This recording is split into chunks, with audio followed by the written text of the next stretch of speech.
সাহাবায়ে কেরামগণ নবীজির সামনে বসা। আল্লাহর হাবিব সাল্লাল্লাহু আলাইহি সাল্লাম হযরতে জারীরকে দেখলেন। হযরতে জারীর সম্পর্কে হযরত ওমর বলেছেন, শোনো রে, তোমাদেরকে জানিয়ে দিলাম, আমার নবীজির উম্মতের মাঝখানে হযরত ইউসুফ হলেন হযরতে জারীর। সুবহানাল্লাহ।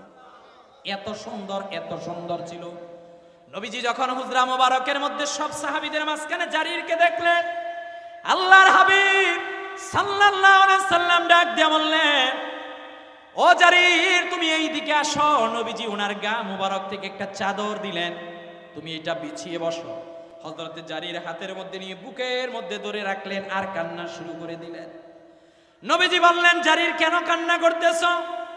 হযরতে জারীর বললেন, ওগো নবীজি, পৃথিবীর মধ্যে সর্বশ্রেষ্ঠ নবী হলেন আপনি। আকাশের পূর্ণিমার চাঁদের থেকেও বেশি সুন্দর আপনি। আপনার ভালোবাসার কারণে আবু বকর, ওমর, ওসমান, আলী, মুসআব ইবনে উমাইর সব সাহাবীরা জীবনকে আপনার কদমের নিচে ছেড়ে দেয়। ওগো নবীজি, আপনার ভালোবাসার কারণে সবাই বলে ফিদাকা আবি ওয়া উম্মি ইয়া রাসূলুল্লাহ, মা বাবা আপনার পায়ের নিচে কুরবান হয়ে যাক। নবীজি আপনার গাবো মার্কার চাদর আমাকে দিলেন, কেমন করে আমি ওই চাদরটা শরীরের নিচে বিছাবো? নবীজি, আমি বিছাতে পারবো না। নবীজি সাল্লামের হাতে হাত রেখে মুসলমান হয়ে গেলেন। ঘটনা আমি যেটা বলতে যাচ্ছি, হযরতে জারীর রাদিয়াল্লাহু তাআলা আনহু ওনার খাদেমকে একদিন ডাক দিয়ে বললেন, যাও যাও যাও, মদিনার বনু কাইনুকা বাজারের মধ্যে গিয়ে তুমি একটা ঘোড়া ক্রয় করে নিয়ে আসো। খাদেম একটা ঘোড়া ক্রয় করে নিয়ে হযরতে জারীর রাদিয়াল্লাহু তাআলার কাছে আসলেন। আল্লাহর হাবিব সাল্লাল্লাহু আলাইহি সাল্লামের সাহাবী হযরতে জারীর বললেন, ও খাদেম, তুমি কোনটা ক্রয় করে নিয়ে আসলা? বলল এইটা। বলল এটার দাম কত? বলল 300 দিরহাম। বলল যাও, এটার যে মহাজন তাকে খুঁজে নিয়ে আসো। খুঁজে নেওয়া আসা হলো। হযরতে জারীর বললেন, না, এইটার দাম 300 নয়, এইটার দাম হলো 500 দিরহাম। কিছুক্ষণ পর চিন্তা করলেন, আবার বললেন, না, এইটার দাম 500 দিরহাম নয়, এইটার দাম 800 দিরহাম।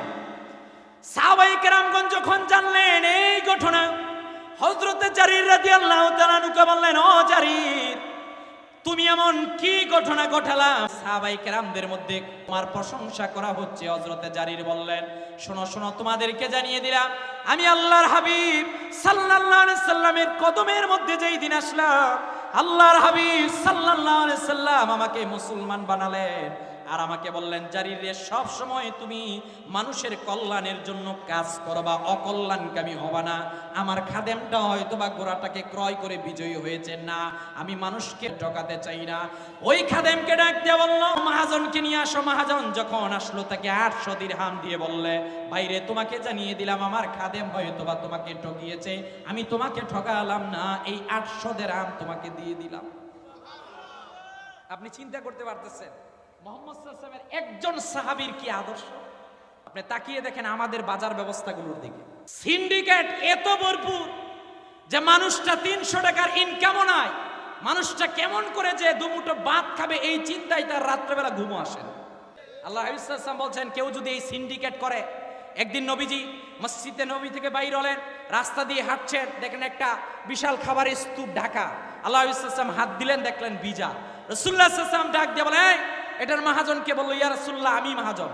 আল্লাহর হাবিব সাল্লাল্লাহু আলাইহি ওয়াসাল্লাম বললেন, তুমি এই যে খাদ্য স্তূপটা ডেকে রাখলা, এটা হলো মানুষকে ধোঁকা দেওয়া। মান গাশশা ফালাইসা মিন্নি, যে মানুষকে ধোঁকা দেয় সে আমার উম্মত নয়। ভিন্ন আরেক হাদিসের মধ্যে বলেছে যে 40 দিন কোনো খাবারকে গুদামজাত করে এই সিন্ডিকেট করে, তার মাথার উপর থেকে আল্লাহর কুদরতি হাত দূরে সরে যায়, আল্লাহর লানত তার মাথার উপর পড়ে।